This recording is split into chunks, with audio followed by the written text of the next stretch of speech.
Монголын зохиолчдын эвлэлийн шагналт зохиолч Гомбсүрэнгийн даваа сүрэн. Тэмээн хөх өгүүлэг. Өрхийн хад хэмээх элгэн улаан хадтай холбоо толгодууд алс зэрэглээн дунд торолцсон. Салхи сөрөн алхах атан тэмээ аятай харагдсанаа эрт галвын үед хүрхэн морилдж байсан гэх лууг санагдуулам цоролцсон хувраад тэгснээ буцаад хад асхтай толгод болно. Энэхэн үеэс говийн мөнхийн зүүд шиг далайн цэнхэр ус цэлэлзэн тэнгэрийн хаяатай нийлэх ажээ. Зэрэглээ сонин, говь сонин, солон гаятай өнгөлөг гэгээлэг харагдах нь гайхмаар зүүд шиг билээ. Ага хээр үрээнийхэн хөлсийг баран галзуу согтуу гэлтэй чавхтан ирснээ хүлгийнхээ амын ангаатал татан дайрчих шахан зогсов. Дээлээ сугалдаргалсан тэр хэрзгэр туранхай цээжээ түхэлцэл амьсгаадан байснаа үсрэн буулаа. Цагаан ягаан өнгийн молцгор цэцэгтэй таан хүмүүлээр уртоо гинж урлан байсан миний гараас өдөржин урлсан бүтээлийн минь булаан авснаа газар шидэн дэвсээд дандаа жаахан бацааны тоглоомоор наадж байдаг. Чиний насан дээр долгор ажаагийн хэн зохинд захиа шидэж явлаа. Гэтэл чи таан сүлжээд тэнгэр ширтэн хэвдэж байдаг. Эр өсч эсхийн сундгийм. Тэнэг золгоо. Саахалт айлын агаа уурандаа дэлбэрэх шахан инхүү хэлэхэд хурц шүүслэг таан хүмүүлийн хамар цоргин үнэр шингэсэн гараа оролдон дэмэл зогсож байлаа. Агаа бол насаар хэд ах боловч миний хамгийн сайн найз, хамгийн дотн нөхөр билээ. Цагаан цайлган сэтгэлтэй хүнд тусрах уу сайн хүндээ. Тэр надаас юу ч нуухгүй. Би ч түүнээс нуух зүйл байдаггүй. Харин ч нууцаа хоёулаа аминчлан ярьдаг андууд билээ. Түүнээс яагаад уурлав гэх ч юм уу асуух хэрэггүй. Өөрөө аандаа ярьж гардаг зантай билээ. Хөөх, чи энд үүргэлэн байхын оронд надтай хамт хойд багийн даргынхаар орсон болоосой. Тэнд гэснээ бүсэн дэх дурангийнхаа гэрээс нэг нүдний мялан дурангаа гарган нүдэндээ барьж хэсэг сууснаа шогшрон. Багийн даргын гадаа төвөөс нэг хөнгөн тэрэг ирээд байхад нь тавиад буучглаа. Гэтэл гэрт нь хотоос дагин мэт хөөхөн охин ирээд цэцэг жимс шиг дэлгэрч байна. Чи харсан болоосай. Над руу хараад инээхт нь хаш цагаан шүднээс нь гэрэл гэл баадал. Агаагийнх нь үе юм уу да? Гэд нэг санаа алдан хэсэг суув. Саяхан л уурлан Сэлэмт Баатар гэдэг шиг авирлан байсан агаа минь сүнс сүлдгүй шалчийн суух нь өрөвдмөр өмөрмөр санагдлаа. Нэг хонин гөрвөл улаан бөөрөө түхэлзүүлэн годгонон давхснаа хөгцөглдөгний сүүдэрт гулгаад орчихов. Агаа хүмүүл тастан амандаа зажилж сайхан охин оюутан гэсэн шүү. Чи харсан бол өдийд арайч ингэж мангааж зогсохгүй дээ гэснээ гинт амд хүмүүлээ чанга нулимаад гараа зангидан шүд сууж муу багийн дарга гүзээ хар юу гисэн гэж санана. За ага хаана хурч явна гэд шоолонгуй инээж байгаа юм да. Аганыхав хотын охинд харц хаяад мод толгоогоо зуун галаа ирээд ингэртээ гараа хийдэл мангар гүзээ харч нь нуг инээгээд өнөөх охинд хандан миний дүү наад хүүхдтэй хотын чихэр атгаад өг гэдэг вэ. Нүүрэнд гал бутраад явчих шиг санагдсан. Охин сөмбөн хуруутай уран гартаа чихэр атгаад өглөө. Шарандаа дэлбэрх шахсан би хэдэн чихрийн атхан гарч хүн харж байгаад гэрийн хаяанд байх морин тэрэг рүү шидтэл баларсан боллоо. Ага дахиад л шалжигаад гуниглангүй суучхав. Тэрээр мод толгоогоо нэрэн хэд угзраад нөгөө миний дурлалт охин гараад ирчихсэн. Сайхан торомгор нүдэрээ гайхан ширтээд зогсож байна. Цагаан бүрх малгайгаа авахд нурууг нь даган урт хар ус сул асгарч харагдсан. Охин инээмсэглээд яаж байгаа юм миний дүү гэдэг байна. Би сандрах, нэрлэхэх зэрэгцээд үгүй би чихэрт дургүй гэж хэлээ. Оюутан охин инээгээд миний дэргэд хүрээд ирэхэд нэг анхлам үнэр хамарт царгиж зүрхэнд хүрсэн шүү.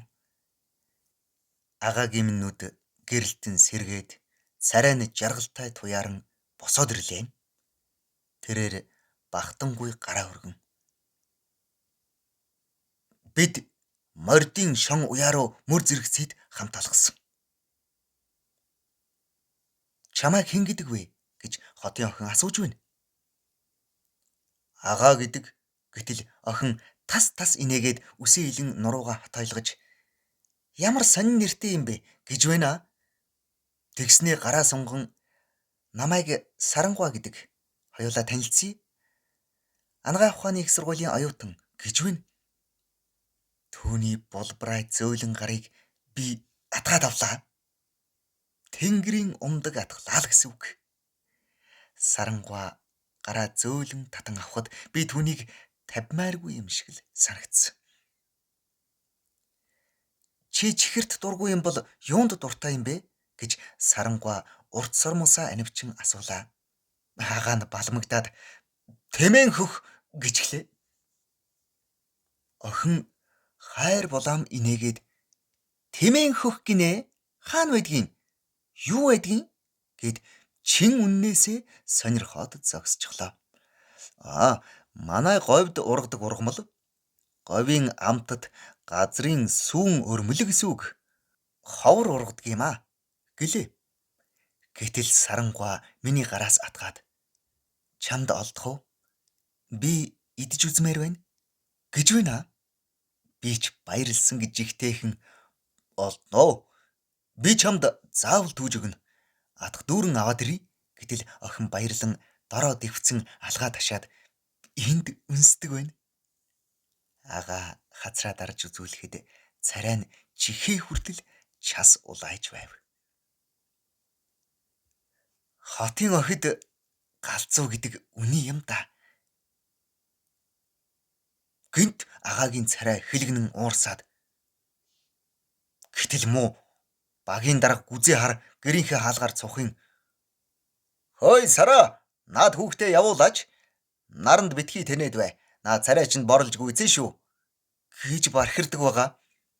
Сарангуй буцаад гонхтол алхлаа. Агаа санаа алдан ийхүү хүрнэд алс сэргэлэн дунд хөвлөсөх өрхийн хадыг ширтэн байснаа шийдсэн байдалтай. Хоёул өрхийн хад руу шогшуулна. Тэмээн хөх олж ирнэ. Сарангуйд ам алдсан. Явлгүй горгүй гэлээм. Олдох болов уу гэж намайг итгэл муутай дуугартал цочин хараагаад олдох байлгүй дээ. Олдноо. Тийм тэнгэр нь хайсан зүйл гэж хаана вэ? Эртхэн мордъё. Оройтон шүү гэд сэвхийдл үрээндээ мордтол хөнгөн хөлтэй үрээд ухсхийн хатирч шогшлоо. Бид хоёр 100 зай холбон дэрс будраган таан хүмүүлтэй талаар шогшуулж гарлаа. Говьд хур бороо орох шиг жаргал хаа байхав? Шинэхэн таан хүмүүлийн толгой цав цайн хурц үнэр хамар цоргиж хүн малгүй зоо тэнийсэн сайхан цаг. Бороо орсон үед өрхийн хад хавцаа говийн аюулт шавар өрх хааныг үүссэн харагдана. Гэрийн тонны хэмжээтэй өрхний хажууд жолоо татан агаа зогсоодхов. Энэ өрхийг хараач ээ. Хэд хоногийн өмнөх бороонд амилсан байна да. Морьтой хүний хүртэл залгин сордог говийн өрхөөс бүгд айдаг юм. Хэд хоногийн өмнө нэг ямаа энэ өрхөнд унаад хэд муухай орлоод л далд орсон доо. Би айнгүй мориод авирв. Агаа нэг зөрөгтэй ир болжээ. Энэ өрх луугийн хамрын нүх гэдгийг чи дуулсан уу гэхэд агаа надаас асуунгүй хараад Тийм ээ. Энэ бол луугийн хамрын нүх гэж өөртөө хариулаад харц нь ширүүн болж ирэв. Хийн мулуу миний хайрт сарангуйг булаан авах гэвэл би аимшиггүйгээр өвдөглөн дарж устгана хэмээн үлгэр шиг юм гэнт ярьлаа. Бид цааш шогшуулсаар өрхийн хад хэмээх элгэн улаан хадтай холбоо толгодоор өгсөж эхэллээ. Зэгсэн хол явсан учраас ам цангаж хэл хатж байна. Агаа хайлаас мод зээглэн ургасан өрхийн хадны торгон ширгал элсэн дээр өвдөглөн суугаад ухаж эхлэв. Тогооны хэрэтэ ухаад намайг даллан дуудахдаа хүүхэд адил баярлан байлаа. Торгон элсний хонхорхойгоос тунгалаг хүйтэн ус мэлтэлзэн ундарч ирлээ. Алгаараа хутхан уухад шүд хах ташиж байна. Агаа хоёр алгаараа ус хутхан аваад тоглоом наадан болгож "Зяхөө лусын дагн сарангуй минь би чамдаа үхшгүй мөнхийн аршаан ус авчирлаа. Ух тун." Тэрээр хоёр завжаараа ус гоожуулан залиглан уухта жаргалтай гихчин харагдж байлаа. Амны цангаагаа тайлаад тэмээн хөхний эрэлд гарлаа. Энэ хавьд хэсэгхэн газар ургадаг маш ховор ургамал билээ. Мордон тушч орхиод мөлхөх газраа мөлхөөд ирж эхэллээ. Нилээд бидэрсний дараа анхны тэмээн хөхийг би олов. Сагсайсан халгайн дор 3 тэмээн хөх харагдана. Тэмээн хөх бол хэдхэн ногоо навчтай сөөгөнцөр дундаас ургадаг хуруун чиний годгор говийн ургамал. Гадил жим саятай хальсыг хуулан цагаан голыг гаргаж хялгасыг авч хаяад идэхэд ястай салахын аргагүй сайхан. Гараа халгай түлэн байж түүлээ. Дахин халгайн дор хэд харагдлаа. Халгай түлэгдсэн цэврүүтэй гар хорсовч агаагийн даалгавар хуйлвлээ. Тэмээн хөх энэ жил ховор ургажээ. Нар шингэх үед хөлс нь бурзайсан агаа муух нэг юм инээмсэглэн гартаа хэдхэн ширхэг тэмээн хөх цаастай чихрээдэл годгонуулан ирж яваа харагдлаа. Би арай ихийг түүжээ. Бүгд нийлээд нэг 2 атх орчим л болж байлаа. Оройн сэрүүнд сэвэлцтэл шогшуулж гарлаа. Агаа маань овоо сэтгэл өндөр байна. Үе үе өвөртөө гараанхийн өнөө тэмээн хөхөө тэмтрээд амандаа дуайлна. Чивд хоёрын бэлгийг хараад сарангуй ухаангүй баярлан да. Чи ахтайгаа очоод нэг сэм хараад аваа. Чи чинь том болоод заавал сарангуй шиг охинтой сунш мэдвүү? Бид хоёр дэргүүлж явтал нар шингэн тэргэл сайхан сар асгарлаа. Газрын баримжаа харахад багийн даргын тун дөгчгсөн байв. Агаа гараа дохин мордоо сажлуул дотоохон очлоо гэж хэлэхэд зүрх алдангүй байх шиг санагдлаа. Сүү шиг цагаан тэргэл саран орчныг гэрэлтүүлэн туяарна. Өндөр хөх дэрстэй хоолойд ороод иржээ. Дөрөв шүргэн дэрсний толгой сарны гэгэнд алтран мөнгөрөн халиуран байлаа. Гинт холгүй морд турглан эрэгтэй эмэгтэй хүмүүс их дотноор шивнэлдэх шиг боллоо. Агаа залжин жуумалцаад гинт миний ар нуруунаас хатгаад авлаа. Хайрын болцоо. Хэн байдаг вэ наа? Чамд би хэлдэг дээ. Эр эмийн явдлыг мөлхөөд үзэх үү гэж шивгнээд жолоогоо татлаа. Бид хоёр мордоо хонхор тушчаад явглан нөгөөх чимээ үүд сэм тагнуул аятай мөлхөж эхэллээ.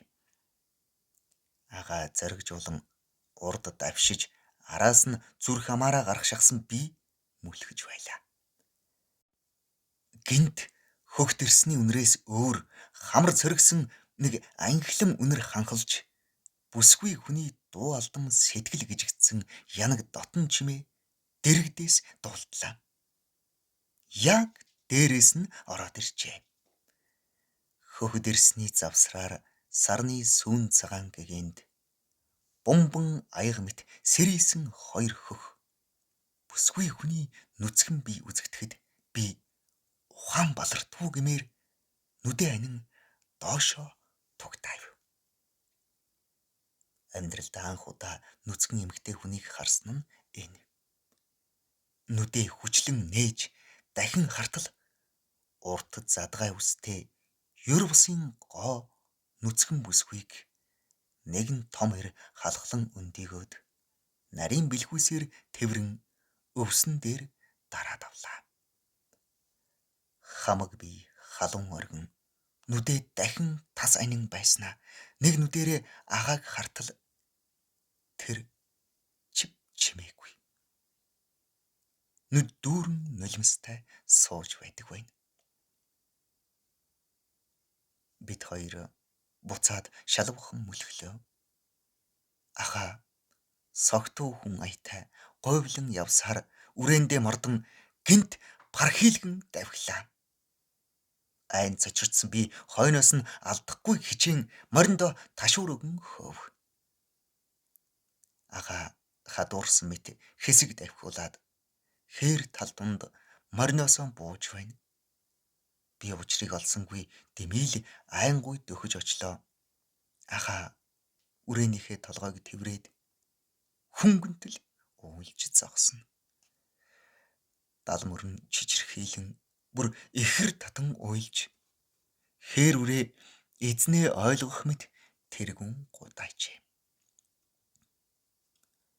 Би мориноосоо буугаад дөхөн эртэл ага эргэн миний хүзүүгээр чанга тэврэн улам хүчтэй бархирах дуугаар